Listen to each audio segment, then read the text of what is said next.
إلى وصاية، وليست بحاجة إلى المتماعشين والانتهازيين الذين يستغلون اليوم الوزارة لغايات أخرى. القطاع اليوم يعاني من عدم وجود قوانين أساسية.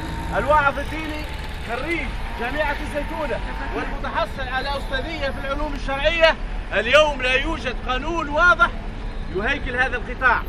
هذا ما كنا نظنه في هذه الوزارة وما ظنناه في سي الدين خادمي كوزيرا للشؤون الدينية. توقعنا الكثير وكثرت الوعود منذ سنتين على إصلاح هذا القطاع، ولكن للأسف بقي الحال على ما هو عليه وبقي التهميش كما هو، فبقي الواعظ يعاني من واقع مرير نتيجة غياب آليات للعمل الواضحة، نتيجة غياب هيكل واضح يضمن حقوق الواعظ. لا يوجد قانون أساسي. اليوم أصبحنا نعود إلى قوانين بن علي حتى نهيكل بها الوعاظ. اليوم لا يوجد آليات عمل في الإدارات. الواعظ لا زال يشتغل في المعتمديات وفي الولايات. ومن تحدث عن استقلالية الشأن الديني نسأله أين الإدارات الجهوية وأين الإدارات المحلية لقطاع الشؤون الدينية؟ اليوم هذه المسألة خطيرة جدا. اليوم إذا نتحدث على إرهاب ونحن من يشتغل وخريجي جامعة الزيتونة وإطارات وزارة الشؤون الدينية يعيشون هذا التهميش، فأي إرهاب نتحدث عنه؟ إذا تركنا المجال بدون قوانين واضحة وبدون هيكلة واضحة فإن الدائرة ستتسع.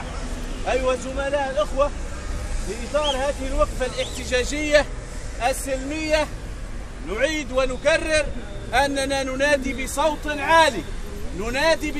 عالي إلى المشرفين على وزارة الشؤون الدينية وإلى المشرفين على هذه البلاد: اتقوا المولى سبحانه وتعالى في هذا القطاع، اتقوا المولى سبحانه وتعالى في الوعاظ وفي الإطارات الدينية وفي المساجد، فالاعتداءات متكررة وشبه يومية على بيوت الرحمن.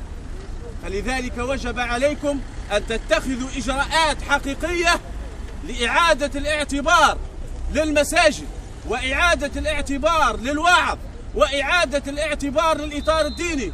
فلا فلاح ولا نجاح ما دام هؤلاء الذين يشتغلون في الدين بفكر وسطي معتدل زيتوني باقين يقبعون في أسفل سافلين.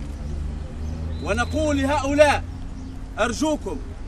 أرجوكم لا تجعلون في تداخل في تجاذبات حزبية ولا إيديولوجية ولا سياسية، فنحن بمنأى عن كل هذا.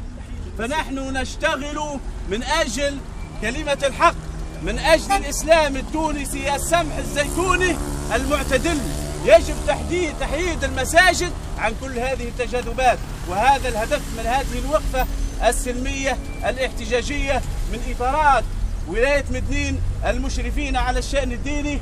يا سيادة وزير الشؤون الدينية، اتق الله، اتق المولى سبحانه وتعالى، وفعل القوانين التي تحمي الإطارات، وفعل هيكل حقيقي ثوري لوزارة الشؤون الدينية حتى يستطيع الواعظ أن يشتغل. والمعلوم عندكم جميعا أن الواعظ اليوم ب3 أو 4 وعاظ يشتغلون في معتمدية بدون أن يجد الواعظ مكتب وحيد يشتغل عليه، وهو إطار من إطارات هذه الدولة، ويريدون للدين أن يعود بفكر معتدل. كيف يكون ذلك؟ ونندد بالإرهاب ولا نصنع أشياء حتى تحمي هذه البلاد مما وقع فيه من مداخل وتجاذبات لا نريدها، وقد تؤدي بالبلاد إلى مصاعب ومنزلقات خطيرة جدا.